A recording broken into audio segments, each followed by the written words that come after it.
Hi everyone, this is Sijia from Propedia.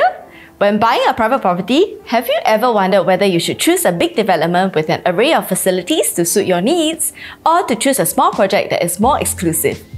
Today, we'll be discussing some reasons why buyers may go for the big projects instead of the smaller projects and vice versa.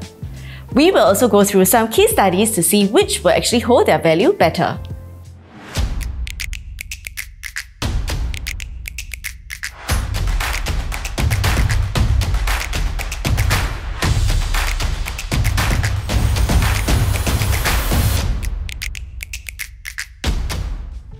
First up, let us explore the pros of a big-size project. Big-size projects generally pay lower maintenance fee because costs are shared over a large number of residents. Using new projects as an example, the monthly maintenance for a 3-bedder at Treasure at Tampines, which has a land size of 65,000 square meters and 2,200 units, is expected to be around $200 per month. In comparison, monthly maintenance for Leon, which has a land size of 2,000 square meters and 92 units, is expected to be $525 for its 3-bedders. Bigger projects also tend to have more facilities and communal space. Some projects can have additional facilities such as their own restaurants, mini-marts, salon, medical clinic and childcare center. Buyers can be attracted to bigger projects if the facilities are catered to their lifestyle. Next, let us understand why some buyers may prefer to choose the smaller size projects. One of the main reasons will be for its exclusivity. As there are less units in a project, there will be less neighbors and it will tend to be quieter.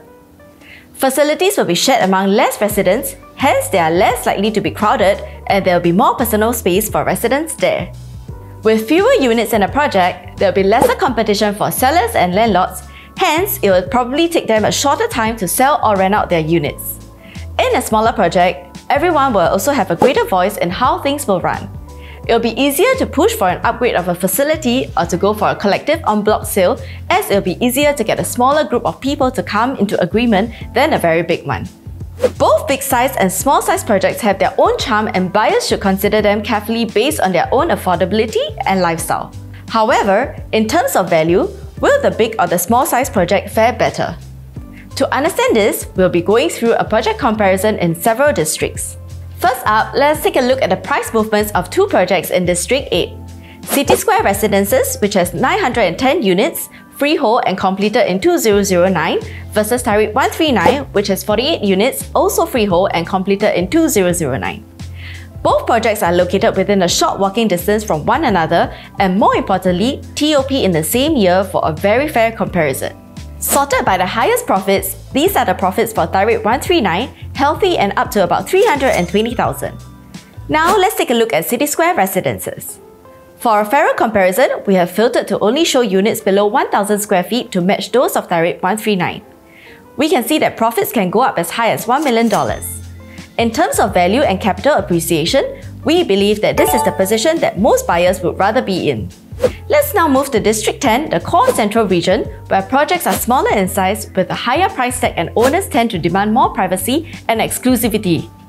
We'll be comparing HOLLAND Residences, which is a freehold project with 83 units and TOP in 2012, with Parvis, which is also a freehold project with 248 units and TOP in the same year.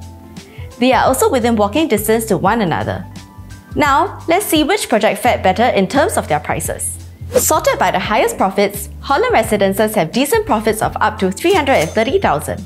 However, if we analyze this further, we can see that many of these units are large-size units, so the annualized return may not be as high considering the quantum needed to purchase them in the first place. Now, let's take a look at Parvis. Sorted by the highest profits, we can see that the bigger-sized projects have profits that can go up as high as $1.5 million. Even though these huge profits are attained by the larger-sized units, if we were to zoom down to the units below 1,000 square feet, we can see that profits can still go as high as $500,000. More interestingly, if we were to pick out a transaction in both projects for a comparison, we can see that this 2,250 square feet unit in HOLLAND Residences was purchased in February 2010 at $3.429 million and sold at a profit of $331,000 in September 21. Back then, if the owners were to choose a similar size project in Parvis instead, exactly around the same time of February 2010 at a cheaper price of $2.8 million, they would have made $945,000 selling 1 year earlier in August 2020. So in this D10 example, the bigger size projects generally still do better than the smaller ones. In our last comparison, we will take a look at two freehold projects in District 16. Apollo Gardens, which consists of only 38 units of walk-up apartments, and CHANGI Green, which is a condo with 256 units. Both are old projects that were completed before year 2000 and they are about 1 kilometer apart from each other. Taking a look at the transaction of Apollo Gardens, we can see that profits can go up to as high as $1 million, and out of the total of 17 transactions, only one of them made a loss. In contrast, when we analyze the transactions of CHANGI Green, we can see that even though the profits in CHANGI Green can go up to as high as $905,000, but out of a total of 176 transactions, 74 of them are actually losses, and the highest being almost $500,000.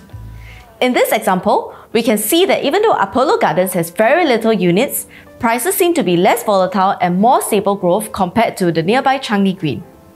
This is because these projects are in a location where they are surrounded by landed properties. Buyers who are looking for properties around such areas are usually attracted to its exclusivity and peacefulness. Hence, they may prefer a small-sized projects for the privacy it brings. Furthermore, units at Apollo Gardens are all walk-up apartments, which may provide some similarities to the lifestyle of a landed property.